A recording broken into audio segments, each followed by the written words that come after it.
Southward sweeps the war power of Japan. Southward into the glittering Pacific seas moves troop convoys. Tentacles of conquest striking through the scattered defenses with a speed that stuns the world. From this desperate all-out bid for empire stems a mounting tale of Allied disaster. Strategic bases lost, vital raw material lines driven ever further south. Already the United Nations High Command knows that all its tactics must be revolutionized to meet these lightning drives. From the lessons of Europe, as well as Asia, the whole world is learning how to combat the shock assaults of Axis strategy.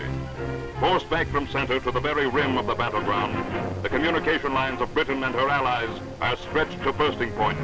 Yet, to check further Axis drives, they must counterattack on front by using light and speedy forces in their thrusts against the better supplied German Afrika Korps. More permanently effective are the new tactics of the Red Army. Whirlwind attacks against the enemy's front, carefully synchronized with violent guerrilla onslaughts behind his lines. Already this deadly plan has forced the Nazis to divert into Russia divisions sorely needed to quell rebellion in the West.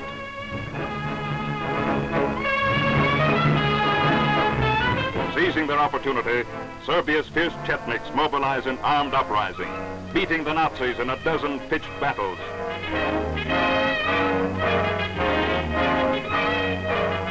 Equally damaging are the British raiding forces, striking with lightning speed, keeping Nazi coastal garrisons on the run. Thus, across the whole of Europe, raiders and guerrillas shake and loosen the German grip, paving the way for the mass invasion which alone can bring final victory. Symbol of this new and daring warfare are Britain's Commandos, the organized desperados who form the advance guards of tomorrow's large-scale counterattacks. Handpicked for initiative and fearlessness, they are the stormtroopers of land, sea, and air.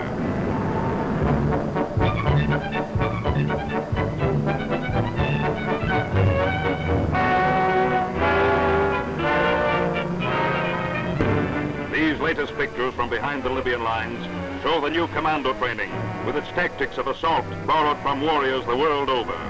Here in the glare of the desert, they assemble and disperse on the signal and hike system of American football. They learn the method and precision of the German, the vice locks of Japanese jiu-jitsu.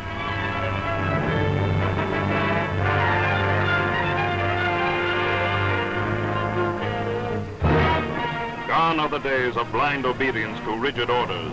Mobility of mind, machine, and man is everything. The parachute troop, the tank crew, the personnel of a battery. Each is a small, highly skilled team of gangsters, quick off the mark, quicker on the draw. Today, military experts of every free country are watching just such films as these. Authentic records of the recent campaigns in Libya, where the new methods of warfare are being tested in hot action. In the stretches of the desert, it is a war of give as well as take. But the spoils are permanent in enemy planes, armored vehicles, prisoners.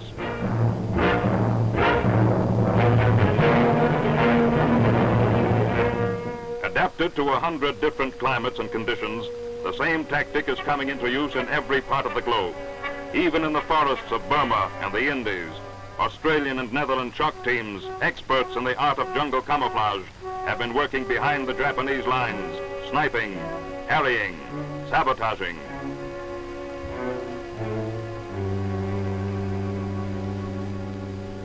Most ardent and successful teachers of mobile universal warfare are the strategists of Soviet Russia.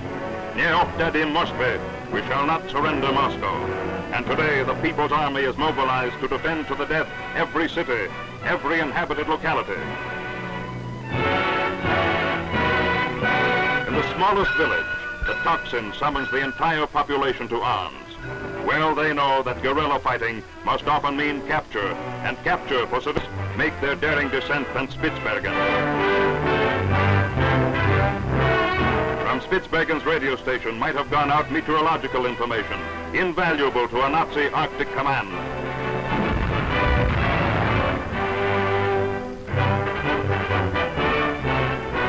From its coal mines might have come fuel for raiders to harry the North Atlantic sea lanes from Murmansk to Iceland.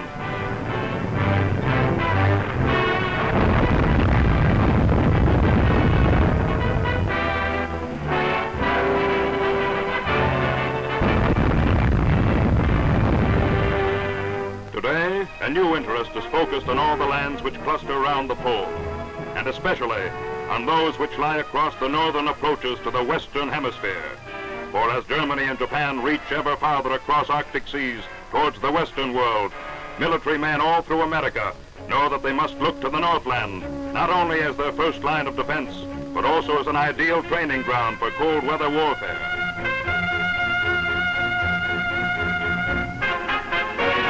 Vastest of these northern lands is Canada, whose winter climate is equaled in severity only by Russia. In her huge northern regions, amid temperatures often at 60 below zero, live trappers and miners, mounted police patrols with their teams of huskies, bush pilots taking off for mining towns far up in the Arctic Circle. Like Jim Hill, the railroad king, these men of the Northland don't give a tinker's damn for any people on whom it does not snow.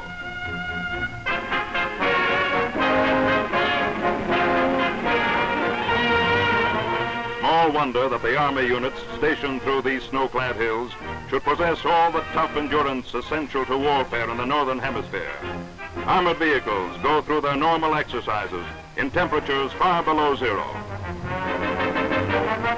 New motor toboggans haul sleds with rations and equipment enough for 30 men for 5 days, or unloaded, carry a scout through trackless country at 40 miles an hour. Gunners, muffled in white parkas and wearing snow glasses, practice rapid movement and camouflage in the pine forests of the northern world.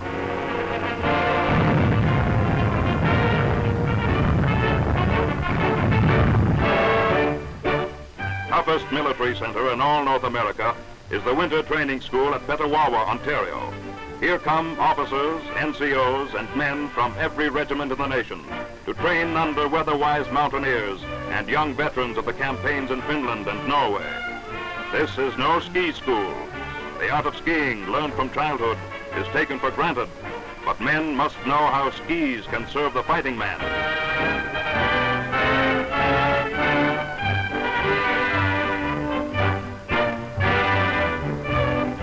Must constantly remember that in extreme cold, death can take the hindmost, and that frostbite and typhus may march with the men.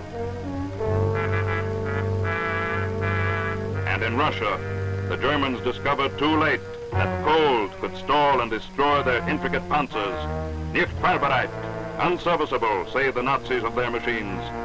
And unserviceable too are their men, sent to fight in the bitter cold, untrained and unprotected.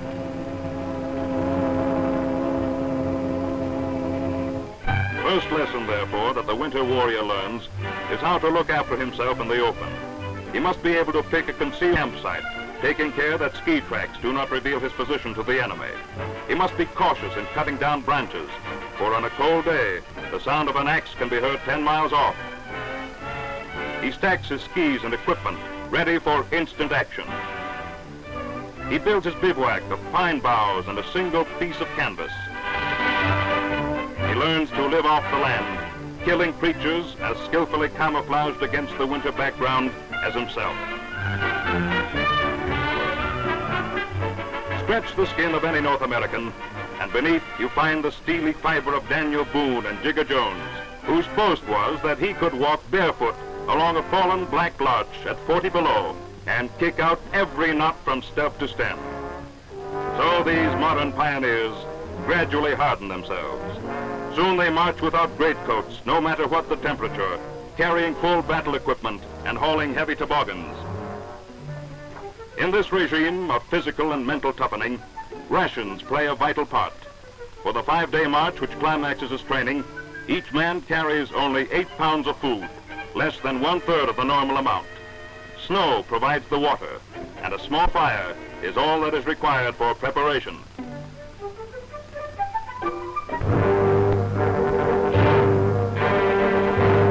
Typical of assignments calling for skill and initiative is that of this fighting patrol, a 10-man team of crack skiers and woodsmen. Their task, to deny a river crossing to the enemy by blowing up a bridge and dynamiting the ice. Such an action performed in hostile territory demands the highest fighting qualities from every man involved. Each man knows his place in the gang. Each knows the details of the plan.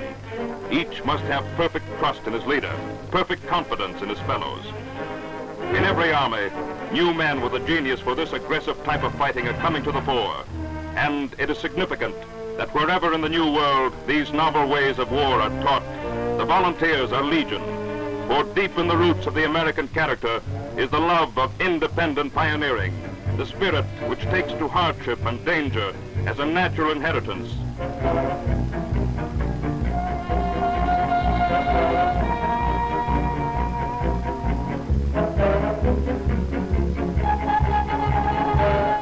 Many of these men were hard rock miners. Explosives are their trade and their pride.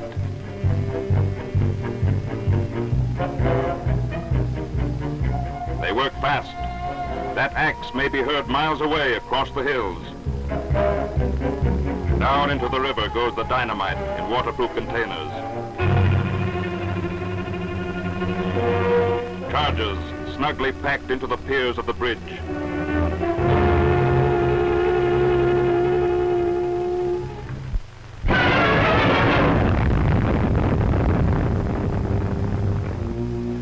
Their comrades cover them. If you have to shoot, shoot low, stomach level.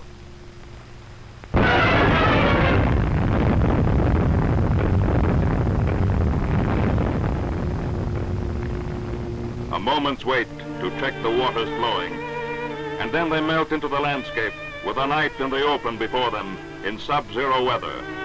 Such is the new warfare, hard, swift, daring.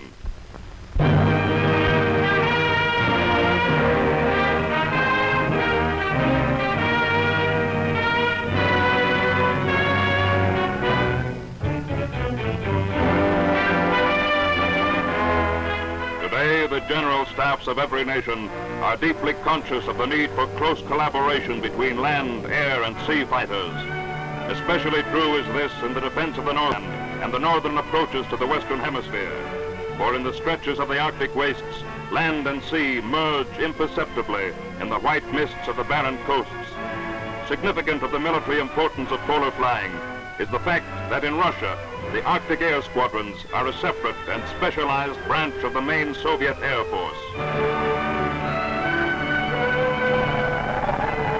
Less subject to storm hazard than is commonly supposed, the chief problems of Arctic aviation are those of preserving from cold men and machines operating from isolated northern outposts.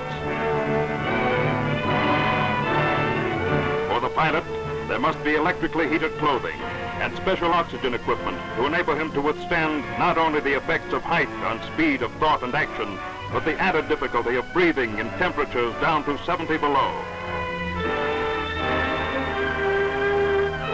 Gone are the days when every Arctic airman had to drain the oil from his motor lest it freeze. Instead, new portable electric heaters ensure a quick restart. So a new race of Arctic fighters takes to the northern skies, extending the range of air power far across the snow-capped dome of the world. Interceptors and ski-fitted patrol planes searching the coasts for secret submarine bases. And the big patrol bombers scouting for icebergs and raiders alike, guiding the convoys on the great circle routes far to the north of peacetime shipping lanes.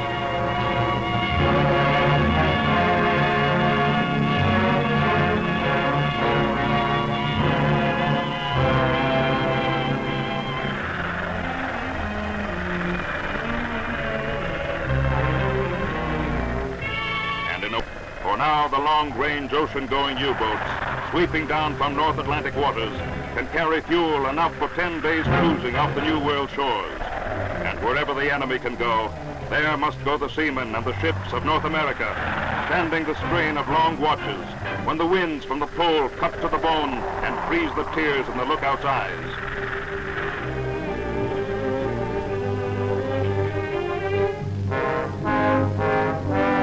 Up through the northern oceans and through the drift ice and the white sea fogs, up past the coasts of Labrador and Greenland, guarding munitions bound for Britain, bearing supplies and reinforcements to U.S. contingents in far-off Iceland and Ulster. westward to the North Pacific, patrolling the frozen cliffs of Alaska and the chain of the Aleutian Islands, pointing like a dagger towards Japan.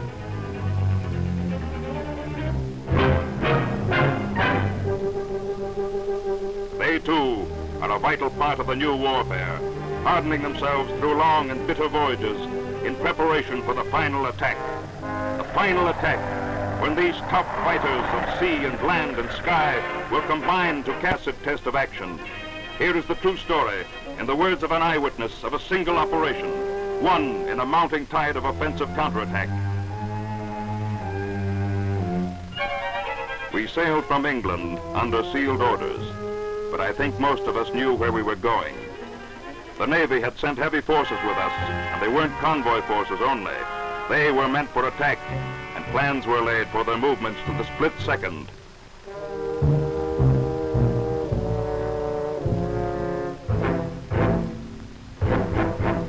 We were a troop of commandos, British and Norwegians, who had been in strict training for many months. The time went slowly on our way to the rendezvous, but we kept busy putting fuses in our grenades and getting our equipment into perfect readiness.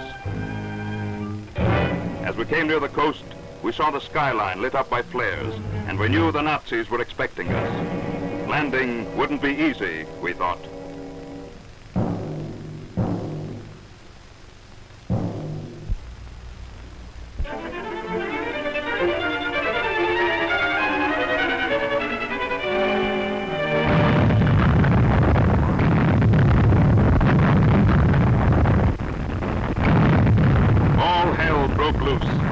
Battery started firing, and our ships let go in reply with everything they had. They must have beaten those enemy guns to a pulp, for when we got ashore there were great fires blazing, and we didn't meet any organized often. The assault boats came swiftly to shore, and each troop went to its place, for we knew every detail of the ground from close study of maps. As day broke, we were in the streets, fighting our way from house to house, while the Nazis sniped at us from roofs and hillsides. They're good street fighters, but we gave them a dose of their own medicine this time. Fires were raging everywhere now. We had the enemy well in hand.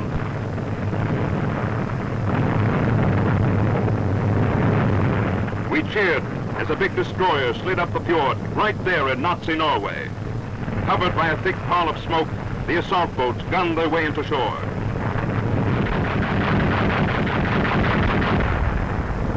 In many places it was black as night, but each troop had two-way radio, and the whole attack kept pace like clockwork. Now the stretcher parties began to come back to the boats, bearing the dead and wounded. And the brave Norwegians, who watched without protest when we set fire to their own houses, took their injured to our boats for safe return to England. But what helped us to bear these losses was the sight of the Nazis waving white flags of surrender. A long time since we had seen this, and it did us good. Some gave themselves up, but many lay dead in the streets and in the blazing ruins of the town. The fires drove out the quislings like foxes from their holes, and they were sent back on the boats for whatever use they might be to the intelligence. There were other tasks for us still to do. Jobs of demolition at key points, which the Nazis guarded to the last man. Chief of these were the great oil tanks.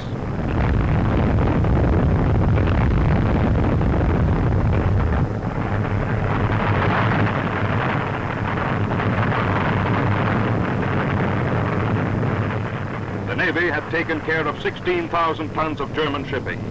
And so, with our last job of demolition done, our raid ended.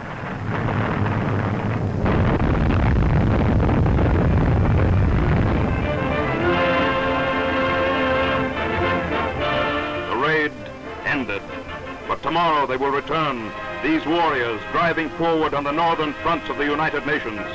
They will return again and yet again as vanguards of a great new army, seeking out the enemy wherever they can find him. And in every corner of the free world today, men and women alike are recognizing in this hard and fearless warfare not only a way of action, but the very spirit of our time, born of our necessity and our purpose. Forward, Commandos!